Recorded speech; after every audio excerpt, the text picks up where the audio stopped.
In our last lecture, we considered employment visas, both the requirements and the process for obtaining them. As I noted in the last lecture, there are a number of temporary work visas that are also available, which we did not cover. Please refer to the reading materials for more information on those. To summarize the main points of the last lecture, why is it that a U.S. job offer is required in advance to get a green card? The idea behind it is that you are receiving a green card to help a U.S. employer who cannot find a U.S. citizen to fill that position. It may be difficult to find an employer willing to give you a job because they realize that the requirements for doing so are quite onerous. In the labor certification system, the employer must prove that there is no qualified U.S. citizen available for the job, and they must also prove that they are paying a fair wage. The employer will also need to assemble numerous other documents, including tax forms and so forth. You cannot legally start the job until you've obtained your visa. And as we have seen, those visas can be substantially delayed, months or even years, depending upon the type of job that you qualify for and the country that you are from. So now let's turn to our topic for this lecture, asylum and refugees. This is the final pathway to a green card of the 4 that we are discussing this week. People who are fleeing persecution in their home country may be entitled to asylum or status as a refugee. This status allows them to stay in the United States so long as the danger in the home country remains. If after 1 year it is still deemed too dangerous for that person to return, a green card application is available and visa could be granted. We'll go into the details of the asylum and refugee process, but I wanted us first to look at some data.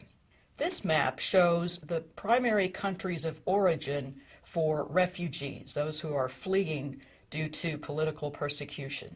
As you can see, the highest numbers here are in the African subcontinent as well as the Middle East. Moderate levels are spread throughout the African continent as well as China and the Far East. On the American continent, only one country currently sends a high number of refugees elsewhere, and that is Colombia, due to the civil strife that they've experienced over the last 2 decades. So that's a look at the countries of origin, the sending countries of refugees. Let's take a look at where they are received. The dark blue countries here are receiving the highest number of refugees. A moderate level of refugees are those in the lighter blue. And as you can see, the moderate level of receiving refugee countries includes the United States and Canada, as well as Brazil, many nations in Africa and Europe. And finally, I'd like to show some data on refugees and asylum seekers in the United States. This slide shows refugee resettlement to the United States by region. That's region of origin. And the years are 1990 to 2005. So you can see that there is a fluctuation in the number of refugees, as well as some divergence in the countries from which they come. We'll talk about the reasons for this fluctuation a little bit later. Let's start with basic definitions. To qualify as a refugee or an asylum seeker, you must have experienced persecution in the past or have a well-founded fear of persecution in the present. Persecution is defined generally as a serious threat to your life or freedom. It needs to be a nationwide threat. A localized threat will not suffice because the theory is you could simply remove to another part of your own country to ensure your safety. The fact that you are suffering economically is not sufficient to grant you refugee status or asylum. The main difference between refugees and asylum seekers is where they start the process. Refugee applications are made overseas. Asylum applications are made within the United States or at the border of the United States. So you cannot apply for asylum until you have reached the U.S. For refugees in particular, the annual number to be admitted is determined by the President through a proposal sent to Congress. And to give you some idea of those numbers, a total of 73,000 persons were admitted to the United States as refugees during 2010. And the slide here shows you the nationalities that are represented in that number. Asylum is also a status that protects you from persecution in your home country. It is available according to the following criteria. First, you must meet the definition of refugee. It's the same definition that is applied to refugees, and we will look at that momentarily. As we said, you must already be in the United States, and the validity of your application for asylum will be determined here. It may be that you've come to a port of entry or a border crossing, either with a tourist visa or with no visa at all. And in those circumstances, you may apply for asylum in the United States regardless of your country of origin or your current immigration status. Compared to refugees, whose upper limit is set by the president each year, there is no limit on the number of asylees who may be admitted annually. Let's talk about the basic definition of who would qualify as a refugee or as an asylum seeker. Asylum eligibility has three basic requirements. First, an asylum applicant must establish that he or she fears persecution. Second, the applicant must prove that he or she would be persecuted on account of any one of 5 protected grounds: race, religion, nationality, political opinion, and social group. Third, an applicant must establish that the government is either involved in the persecution or is unable to control the conduct of private actors.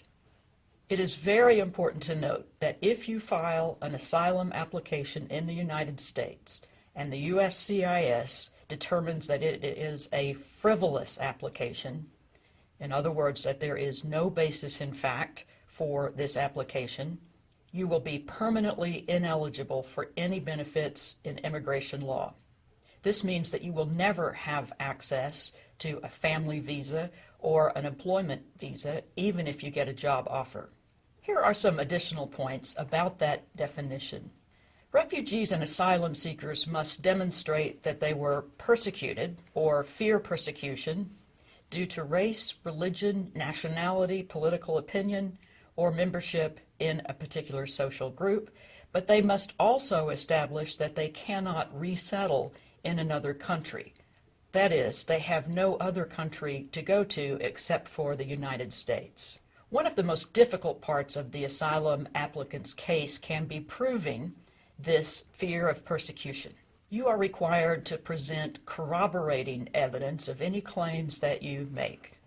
It is up to the decision maker to decide whether they believe you, whether it looks like to them you're telling the truth or are presenting false evidence. If the decision maker thinks you're lying, of course, your application will be denied. Proving this connection between persecution and one of the 5 grounds then can be very difficult. It has to be the central reason for fleeing your country. Persecution in some cases may be based upon gender. It may also be based upon family control, forced family control, as has been the case in China.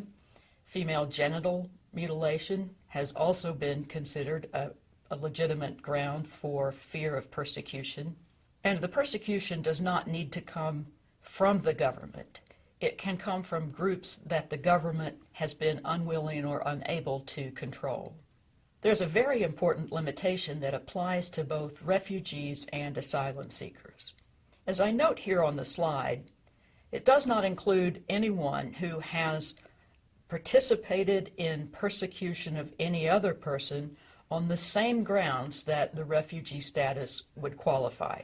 So, for example, if you have persecuted any person on account of race, religion, nationality, membership in a particular social group, or political opinion, you are ineligible to enter the United States.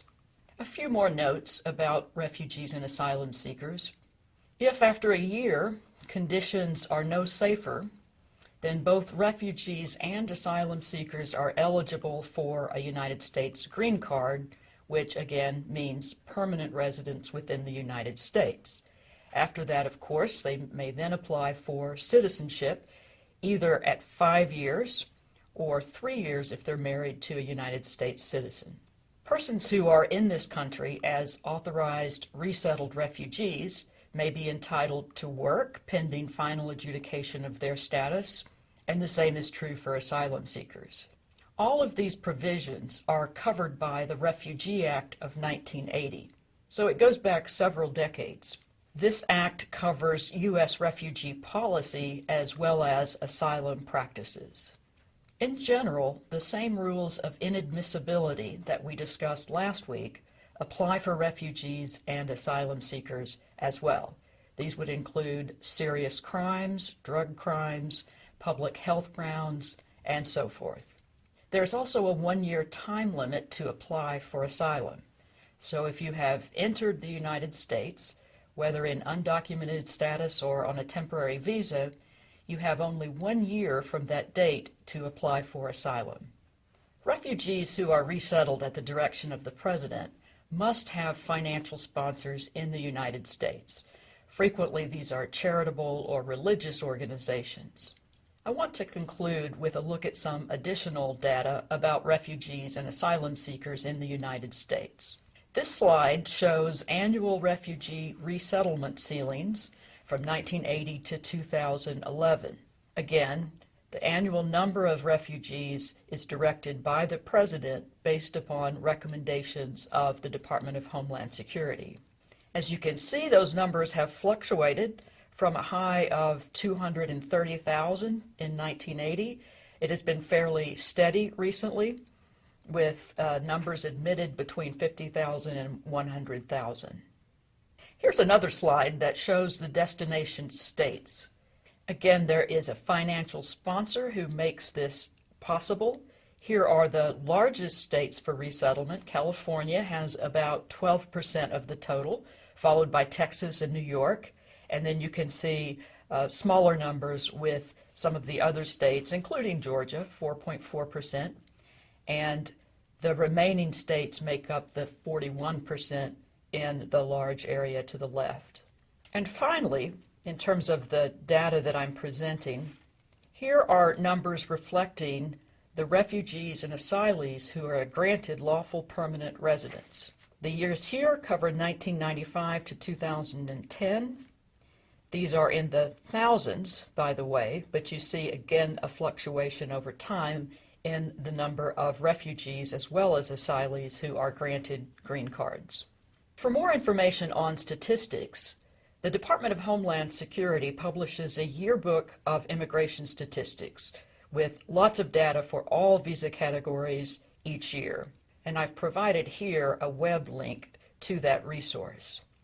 So we've looked only briefly at the requirements for political asylum or refugee status. You will find more information about this in the optional reading for this week.